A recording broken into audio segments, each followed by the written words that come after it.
The Political Ecology of Carbon in Africa project is just getting underway and is going to be an attempt to try and look at the implications of new carbon sequestration projects in rural Africa.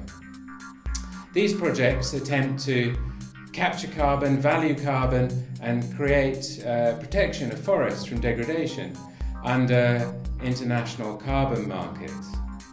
What we're looking at is the implications this has on the ground.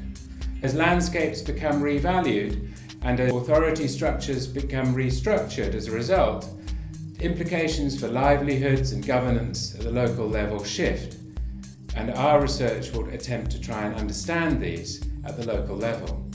We're going to be working in Sierra Leone, in the humid West African forests, and in Zambia, in the dryland forests of southern Africa. And we're going to try and understand through a series of case studies what the implications are of these interventions. Who wins? Who loses? What are the new authority structures? What rights get reshuffled as a result of these interventions? But of course, each of these sites has long histories of intervention in these landscapes. In most of these sites, these have been places where there has been logging and timber extraction. There's been biodiversity and conservation attempts, and there have been a variety of different development projects imposed in these areas. So carbon-based projects just arrive on the back of a long history of intervention.